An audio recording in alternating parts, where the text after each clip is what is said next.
It's your boy, Marquio. And we back at it again with another reaction, man. Today we got when unknown Larry Bird became feared. You know what I'm saying? So we got another Larry Bird for y'all boys today, man. But before we start this video, man, I just want to tell y'all happy Sunday. Hopefully y'all having a wonderful day today, man. You know, make sure y'all just give thanks to God after this video. Tell God thank you. And just have a conversation with him, man. That would mean a lot. You know what I'm saying? But make sure y'all like, comment, subscribe. Let me know what y'all want to see next, man. I love all y'all. I appreciate all y'all. I pray that none but blessings and opportunities keep coming y'all way. And no further ado, let's get straight into this banger, man. God bless all y'all for real. Back in 1979, in the NCAA tournament national semifinals, what we now call the Final Four, we saw Indiana State play DePaul. And somewhere on that floor, playing with a fracture in his left thumb that he had suffered the week before against Arkansas, why y'all getting hurt? Without a word of complaint, without asking for sympathy, without missing a single shot because of it, was a 22-year-old kid from French Lick, Indiana, named Larry Bird. Before we get into the game itself, we need to understand what this moment meant. Because in the spring of 1979, Larry Bird was the best kept secret in college basketball. Really? He was about to stop being a secret forever. Indiana State had entered the season unranked. Nobody had them in the top 25. Their conference, the Missouri Valley, was not a basketball powerhouse. Their head coach, Bill Hodges, had taken over before the season started, after the original coach suffered a heart attack. Nobody outside of Terre Haute, Indiana, was talking about the Sycamores heading into October of 1978. And then Bird went out and averaged 28.6 points and 14.9 rebounds per game. Led Indiana State to a 33-0 regular season record and the #1 seed in the Midwest region, and carried them through the tournament to Salt Lake City. 33 consecutive wins. The entire country was now watching. Bird had become impossible to ignore. DePaul came into this game as the #2 seed in the West, a veteran, balanced team built around guard Gary Garland, forward Curtis Watkins, and an explosive freshman forward named Mark Aguirre, who would go on to be the first overall pick in the 1981 NBA draft. Coach Ray Meyer was a 66-year-old institution on the DePaul sideline who had been coaching the Blue Demons since 1942, 37 years, and had never once made a Final Four. This was his moment. His team was deep, experienced, and had knocked off UCLA in the regional semifinals on the way to Salt Lake City. They were not afraid of Indiana State, but they had never seen anything like Larry Bird. And what happened in that building on March 24th, 1979, was the moment the entire country finally understood exactly what that meant. So let's get into it. DePaul came out with a game plan that was simple and sensible. Spread the scoring around. Make Indiana State defend 5 players rather than collapsing on Bird, and let their experienced starters wear the Sycamores down over 40 minutes. All 5 DePaul starters played all 40 minutes of this game. That kind of continuity and depth was their greatest asset, and Ray Meyer deployed it from the very first possession. The problem was Bird. From the opening tip, he was operating at a level that DePaul simply had no answer for. He was shooting over their defenders. He was passing through their traps. He was rebounding on both ends of the floor and immediately pushing the pace. Every time DePaul tried to take the ball out of his hands, he found a way to get it right back. And every time they tried to guard him, one defender, he made them pay immediately. Indiana State took an early lead, and Bird was at the center of everything. DePaul kept it competitive in the first half through their balanced attack. Aguirre was a matchup problem for Indiana State's front court. Garland was creative and dangerous off the dribble, and Watkins was physical enough to give Indiana State's interior some trouble. The Blue Demons stayed within striking distance throughout the first half, and the game had a tense, back-and-forth quality that suggested this was going to go down to the wire. Neither team could pull away. Neither team was willing to give in. Bird went into halftime, having already established complete command of the game, not just through his scoring, but through everything else. His rebounding, his passing, his positioning, his basketball IQ. For a generation of fans watching on television that night, this was their first real extended look at Bird in action. And Really? what they saw was unlike anything they had ever seen from a college player. The combination of size, skill, feel, and competitive instinct was completely unique. Indiana State held a slim lead at halftime, but Bird was nowhere near finished. DePaul made their push in the second half. The Blue Demons went on a run that gave them the lead, erasing Indiana State's advantage and putting real pressure on the Sycamores for the first time all game. Ray Meyer's veterans were grinding it out possession by possession, making Indiana State work for everything, and the crowd in Salt Lake City was locked in on one of the best college basketball games anyone in that building had ever seen. And then Bird answered. Every single time DePaul threatened to take control of this game, Bird made a play that stopped the bleeding and swung the momentum right back. A mid-range jumper when Indiana State needed 2 points. A perfectly timed pass to a cutting teammate when DePaul's defense was overcommitted to stopping him. Bird was not just scoring, he was controlling the entire flow of the game with the kind of awareness and intelligence that you simply cannot teach. The game came down to the final minutes with everything still to play for. Really? DePaul had shown remarkable resilience. Aguirre, Garland, and Watkins had combined for 51 points between them and had genuinely tested Indiana State in a way that nobody else had all season. But every time the Blue Demons needed one more stop, one more basket, one more moment to close the deal, Bird was there. He was everywhere, making every shot, making every pass, making every defensive play, doing everything that needed to be done. With a broken thumb on his left hand, the biggest game of his life, Indiana State survived 76-74, a 2-point victory, a barn burner that had everyone in Salt Lake City on their feet from start to finish.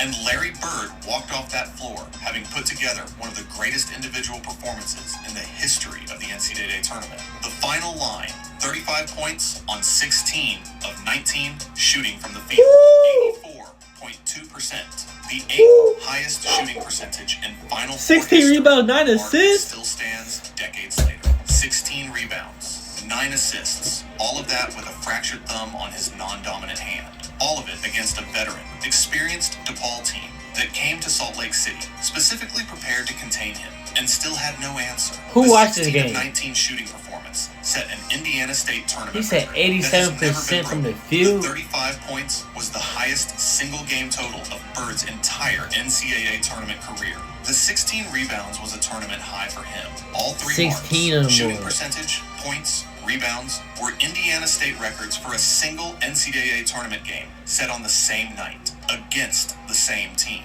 With a broken thumb, Magic Johnson was watching from his hotel room. Michigan State had handled Penn 101-67 in the other semifinal, and Johnson spent the rest of that evening watching film of Indiana State. His reaction, shared in a 2009 interview, summed up what everybody who watched that game was feeling. We went back to the hotel and we were like, oh my goodness, what are we going to do to contain Larry Bird? We had never seen a player like Larry Bird. The best player on one of the best college basketball teams in the country. A player who would go on to become one of the greatest to ever play the game. Had never seen anything like it. Ray Meyer, who had waited 37 years to get back to a Final Four, and whose team had played one of the best games it had played all season, was equally emphatic post-game. His team had done nearly everything right.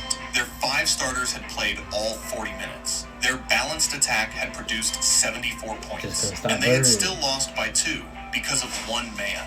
Bird would go on to the championship game 2 days later, where Michigan State and Magic Johnson would hand Indiana State their only loss of the season, 75-64, in what became the highest-rated basketball game in the history of American television, a number that still stands. But the game that truly announced Larry Bird to the world was not the championship game. It was this one, the semifinal against DePaul.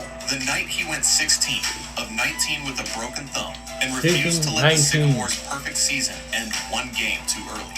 Before March 24th, 1979, Larry Bird was a name that basketball people knew. After it, he was a name that everybody knew. The Celtics had already selected him in the first round of the 1978 NBA draft, the year before, and had waited patiently for him to finish his senior season. After watching what he did to DePaul in Salt Lake City, they understood exactly what they were getting, and the basketball world has never been the same since. Alright, that's it for this one. Thanks for tuning in.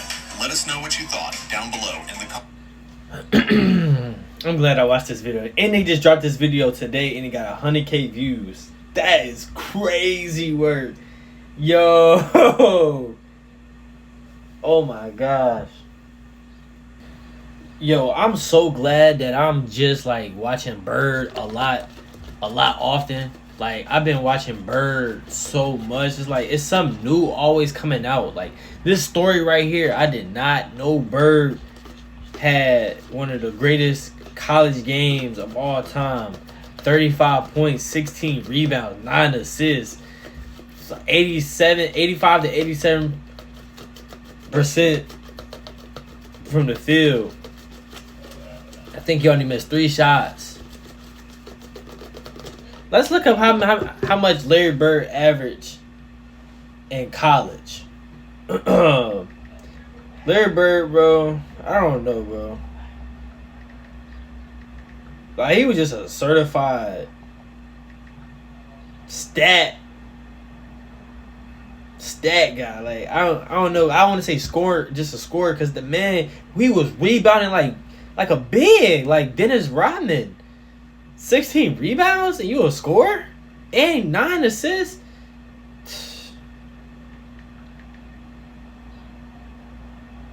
This man averaged 30 points, 13 rebounds, 4 assists. Oh my gosh, bro. This man was a different breed, bro. This man, what were they feeding this man, bro? This is good stats. 30.3 points a game, 13.3 rebounds, and 4.6 assists per game over his 3 years. Wow. In 1976, this man averaged 32.8 points a game, 13.3 rebounds a game, 4.4 assists a game. 1977-78, he averaged 30 points, 11.5 rebounds, 3.9 assists. 78-79 season, he averaged 28.6, 14.9 rebounds, 5.5 assists. This man is different. I'm talking about different. Like, this man is a machine, man. I don't understand. Like, if you hate Larry Bird, or you have something against Bird, I don't know what to say to you, man. Cause like, ain't no way you should be hating on Bird, man. Look up his stats. You know what I'm saying? That's my first time looking up his stats from college. The man was a machine, bro. I didn't even know he was that good in college. All I hear is NBA stories, man. But that is crazy, bro. Y'all let me know in the comments, all the OGs. If you somebody that watched Bird for a long time, y'all let me know. Did y'all watch that game when he played DePaul, however you want to say it? Did y'all watch that game from first quarter to fourth quarter? You know what I'm saying? Or did y'all just hear it like in the streets, like Bird was just going crazy? You know what I'm saying? Like 35 points, 16 rebounds, 9 assists, bro. Come on, bro. We need to be talking about that more often because that's great stats. And 87 from the field, that boy couldn't miss. Like, nobody couldn't stop him on that court, bro. You know what I'm saying? But I appreciate y'all so much, man. Y'all let me know in the comments how y'all feel about that, man. I love all y'all. I appreciate all y'all. I pray that number of blessings and opportunities keep coming y'all way. And I'm going to continue to keep learning day in, day out. You know what I'm saying? I'm 22 years old, so I'm learning more history and stuff like that. But y'all let me know in the comments who else I should watch. What should I watch? It can be anything. I love y'all. I appreciate y'all. I hope y'all have an amazing, fantastic Sunday. And your boy Markio will see y'all in the next video. And I'm out, y'all.